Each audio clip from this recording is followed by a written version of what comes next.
são... Eu vi uma chamada de um vídeo teu, eu falei, não vou nem assistir, e eu quero que você me diga. Tem mitos criados a respeito da aviação que todo mundo acredita e que não são verdades. Que mitos são esses?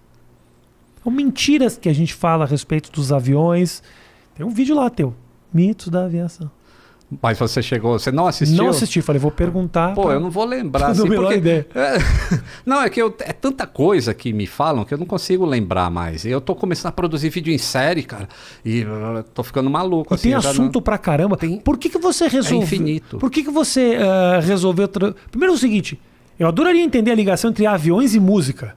Tá. Você deve ter falado em muito podcast sobre isso, mas eu quero entender. Vou falar, lembrei de um mito aqui. Um mito que fala assim, não beba a água da pia do banheiro do avião, porque isso pode fazer mal. Aí eu fico pensando, como eu trabalho na aviação, eu falo, pô, você bebe água na pia do banheiro da sua casa? Eu bebo. Ah, você bebe. Desculpa, Lito. Eu bebo. Eu não bebo. Bebo água do filtro. Não, eu bebo da torneira. Então, eu confio. O Dória falou que dá pra beber, eu bebo. Por isso que dá os cagão lá durante o voo, tá vendo? Por isso que... Talvez seja por isso. Então, mas é assim... Não é pra beber água da torneira, Lito. Você tá me fazendo uma revelação aqui que eu não sabia. Então, é assim... O que é ideal beber? A água do avião é insegura? Ela não é. Ela passa por tratamentos. Ela é mais limpa do que a caixa d'água do afegão médio. Tá muito mais limpa. Só que... Isso é dentro do avião. O carrinho que transporta a água até o avião também tem os processos, mas ele não é tão regulamentado quanto o avião em si. Perfeito. Então você não pode garantir água do carrinho.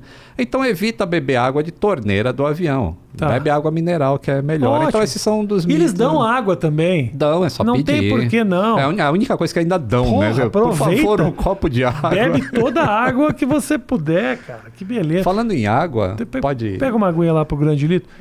A gente estava falando da questão da turbulência. Uma coisa que eu queria te perguntar naquele momento que eu esqueci. Depois a gente fala da questão do site, e depois do Aviões e Músicas também. Do Aviões e Músicas. Isso. Mas assim, a gente falou da turbulência.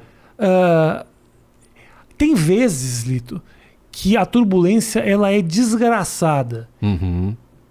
E eu sempre desconfio que o comissário de bordo que está falando com a gente está passando uma calma que ele não está no coração dele. Ele realmente está calmo naquele momento. Porque às vezes eu falo, esse cara tá... Porque também quando passa filme de acidente aéreo, os comissários estão muito calmos quando eles começam. Daqui a pouco eles falam, gente... Eles praticamente dizem, vamos todos morrer. Eu peço que vocês orem e esperem que todos nos encontremos no céu. É de uma tranquilidade absurda o negócio assim. Não há motivo para se preocupar em turbulência? Turbulência, não. Existem dois tipos, na verdade existem 4 tipos de turbulência. A que machuca é a moderada e a severa. Essas podem te machucar. E entre os tipos que existem, existe uma que é terrível, que é a turbulência de céu claro, ou a turbulência gerada por outro avião. Essa é a pior de todas. Como ser gerada por outro avião? Tipo, um avião tá indo e tem um outro avião atrás que entra na esteira de turbulência. Já viu um navio navegando no oceano? Não fica aquela borbulha atrás dele, a marola? Sim. Então o avião também faz a mesma coisa. Então um avião voar naquela marola é extremamente perigoso. Entendi. Então esse é o tipo mais perigoso de turbulência. O outro é a turbulência de céu claro. Porque essas turbulências que a gente pega normalmente em voo já é a mais tranquilinha que tem.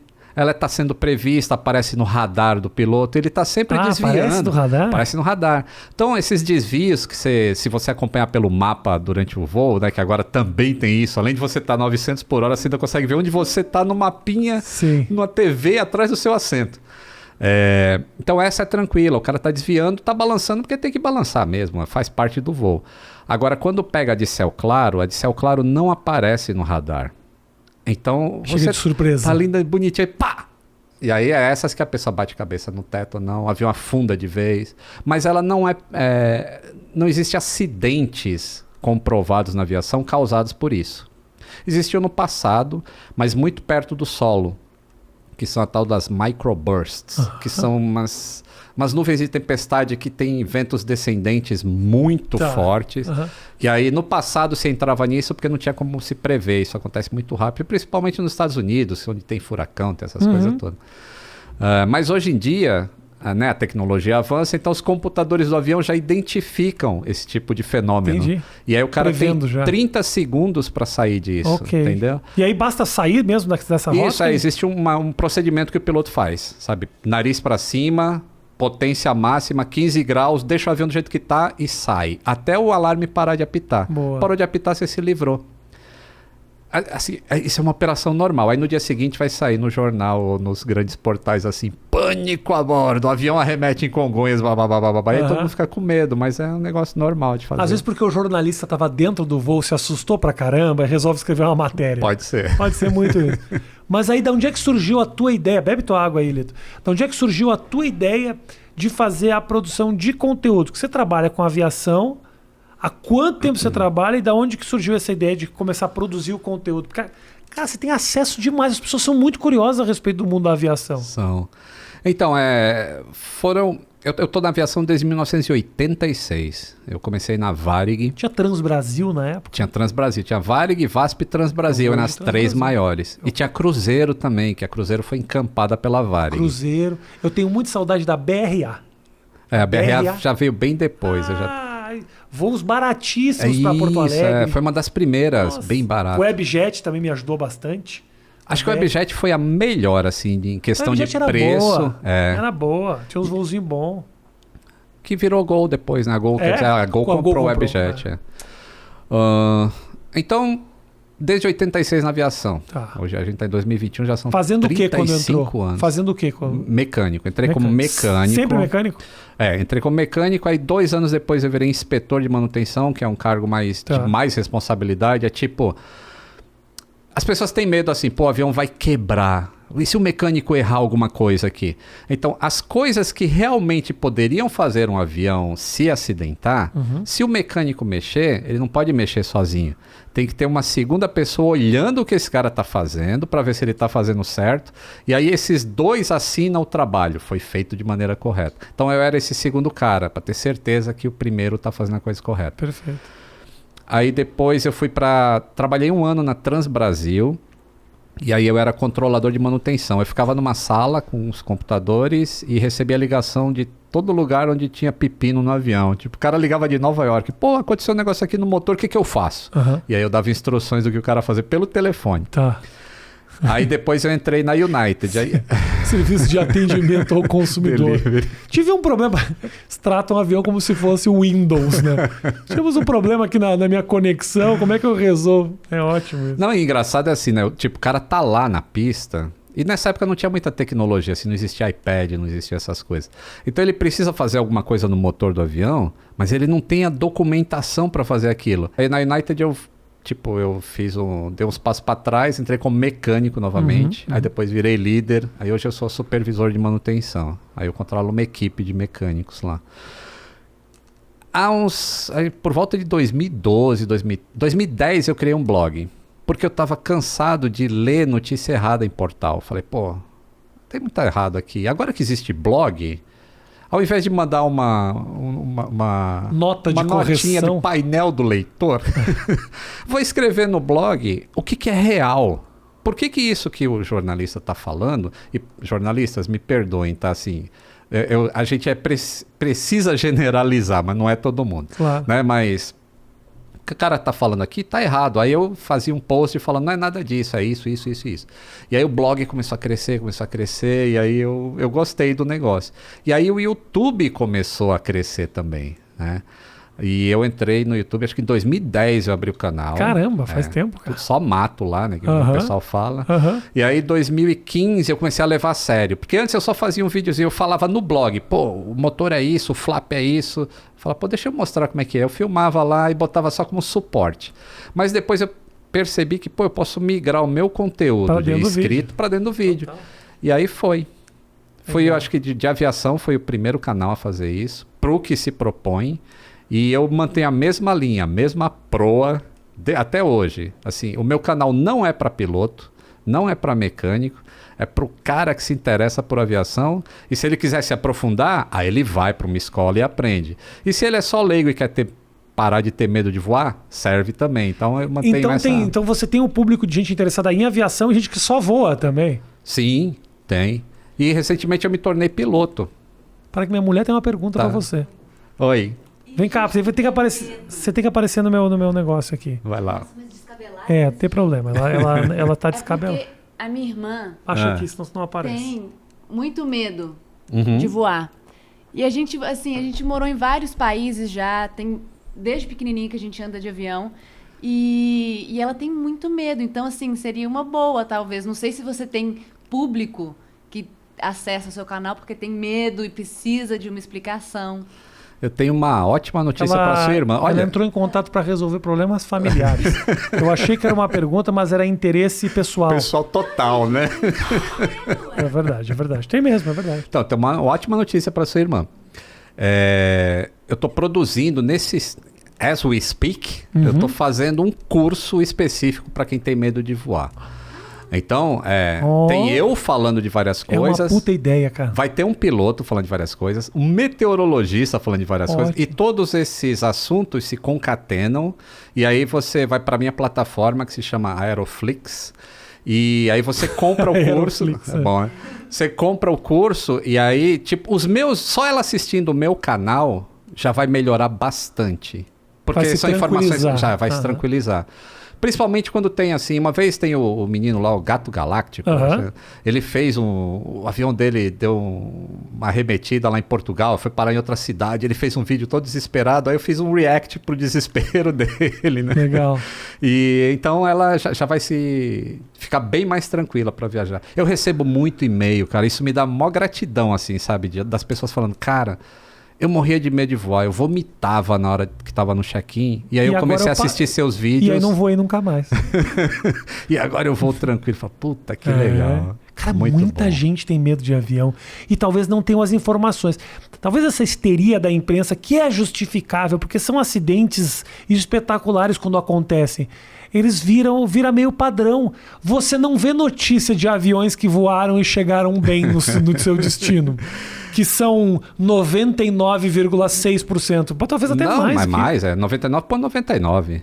Pô, todo dia... pré-pandemia... 99 mesmo? Pré-pandemia, a gente tinha 250 mil voos comerciais diários. É mais de 1 bilhão de passageiros transportados todo dia. O cara sai de um lugar, chega no outro, sem acidente, cara. Em 2018, foram 365 dias sem uma vítima fatal. Nenhum acidente matou ninguém, cara. Mas é muito louco que, apesar disso tudo, quando você fala o assunto acidente, ele vem. Ele vem. Tá no imaginário. Te dá saco cheio de falar disso ou não? Não, é importante também porque você alerta, né? Eu gosto. Assim, eu te pergunto, se eu te falar assim, o teu avião despressurizou, o que vem na tua cabeça? Tomara que eu não esteja no avião. É isso. Ou jornal voando, aquela fumaceira, aquele vento no cabelo, comissária sendo puxada pela janela. Cara, assim, a menos que uma bomba tenha feito um buraco gigantesco no avião, isso não acontece na vida real.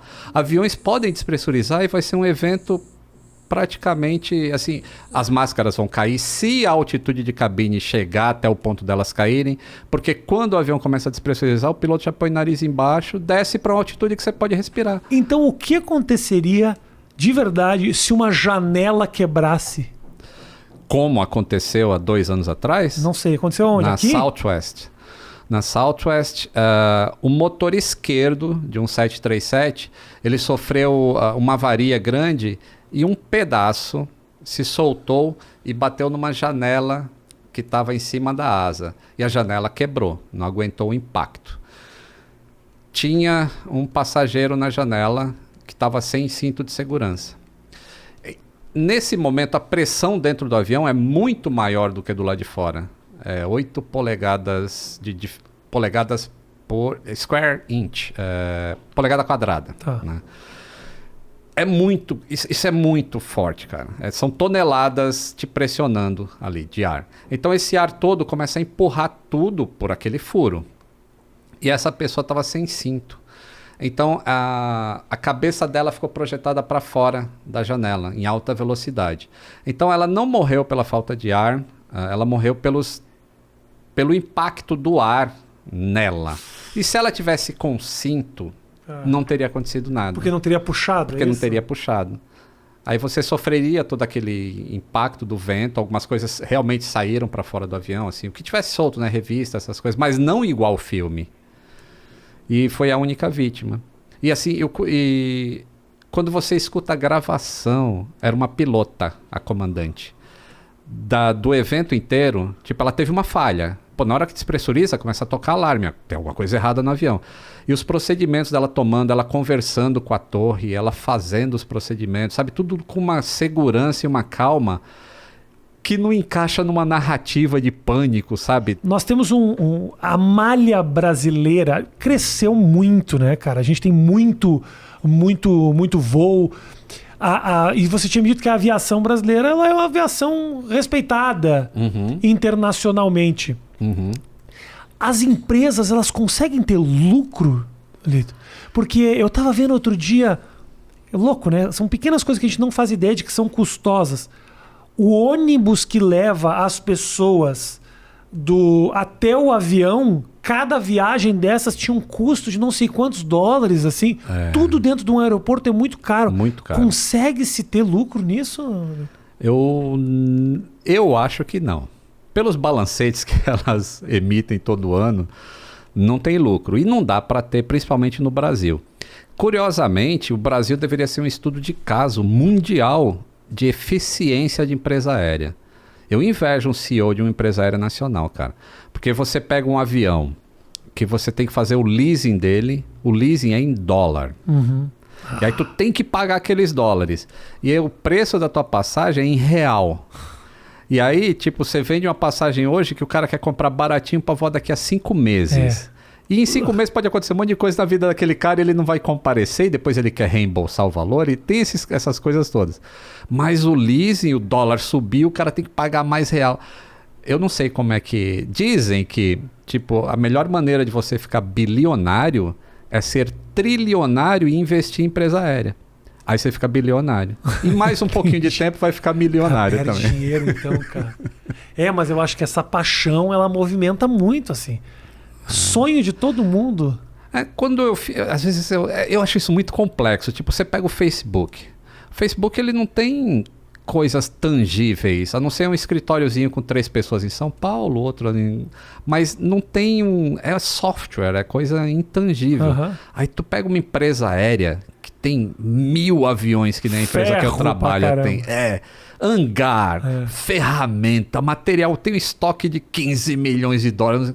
E aí tu vê o preço de uma ação do Facebook, vê o preço de uma ação de empresa aérea, você fala, pô, pra que eu vou investir numa empresa aérea com tudo isso? Eu não entendo isso, cara. Sabe o que você tinha que fazer?